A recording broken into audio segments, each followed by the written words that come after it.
Aloha! This is lesson 21 from A Course in Miracles with Hope Johnson.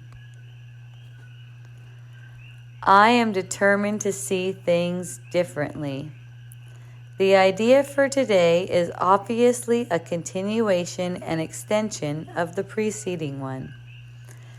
This time, however, specific mind-searching periods are necessary, in addition to applying the idea to particular situations as they may arise. 5 practice periods are urged, allowing a full minute for each. In the practice periods, begin by repeating the idea to yourself. Then close your eyes and search your mind carefully for situations past, present, or anticipated that arouse anger in you. The anger may take the form of any reaction ranging from mild irritation to rage.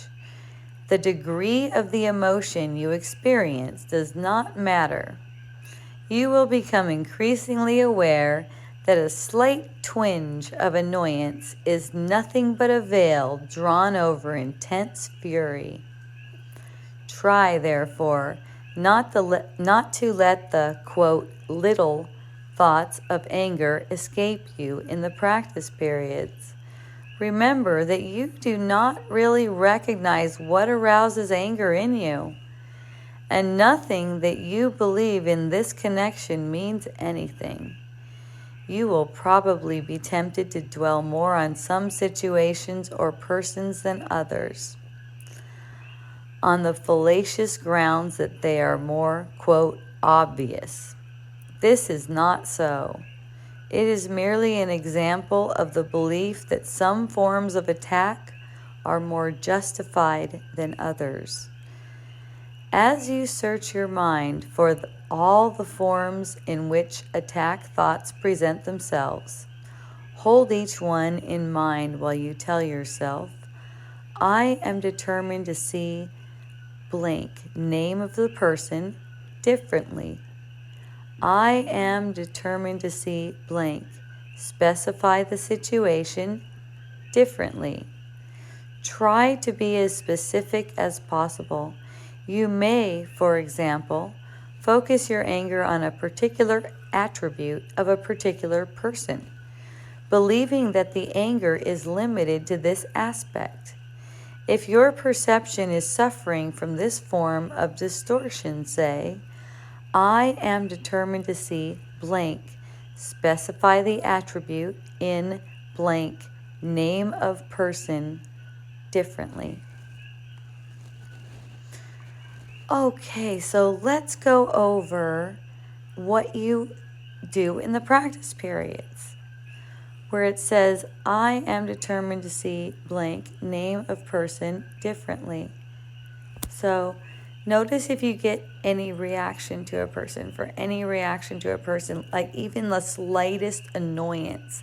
Like, you know how the idea that they're annoying, that's like something that's common for people. Like they'll think, they're annoying. That's your hidden rage, you can say. That's anger. It's just a veil.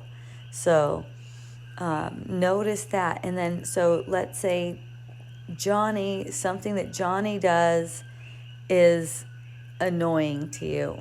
So you would take, I am determined to see Johnny differently. And let's say, what is he doing that's annoying? Let's say he's clicking. He's doing some clicking things with his tongue or something. I am determined to see Johnny's clicking, the clicking in Johnny differently, like that.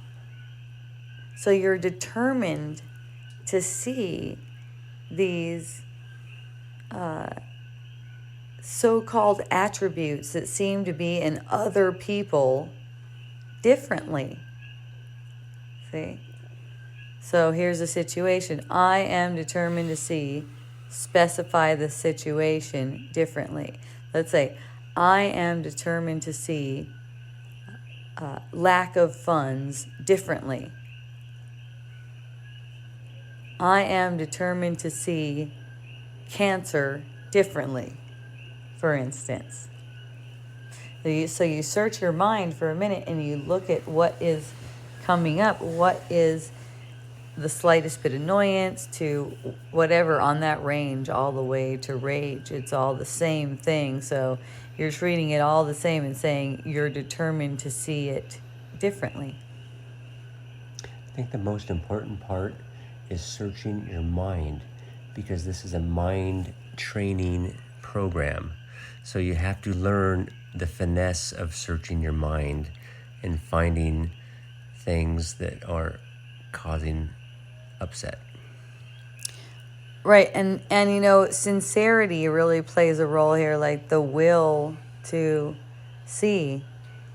And this is, I feel like the beginning in A Course in Miracles, and really like sparking up that will to see. I am determined to see this differently. You have to know the particular upset, because when you ask God in this prayer, He will help you.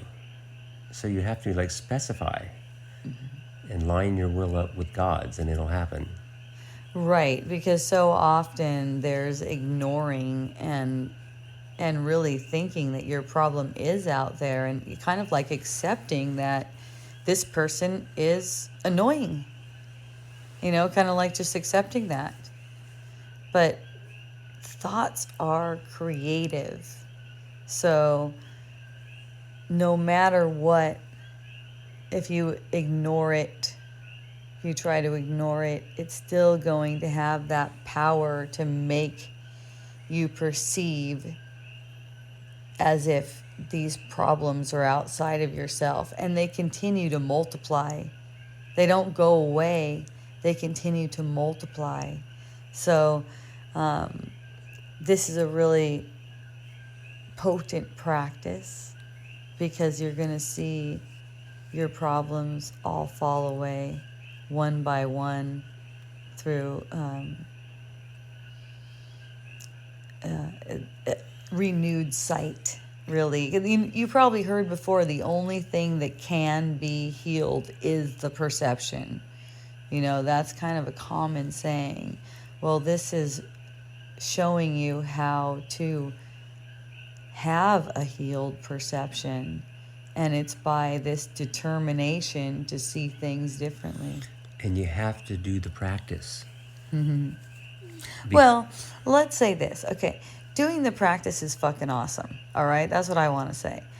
Also, yes, it's recommended that you do the practice. If you feel the call and you're like, yeah, you know what, that sounds really good to me. I'm going to go back to lesson 1, and I'm going to do whatever it said to do in all of those lessons, and I feel that, you know. But the thing is, you don't want any irritation or strain. So that is not what A Course in Miracles is about. So if you're feeling anything like that, just back off and do whatever amount you can give. Because the last thing you want to do is set yourself back by making yourself guilty through your practice. You want to have a joyful practice. Have a joyful practice. That's the thing. So. Perfect. Hooray.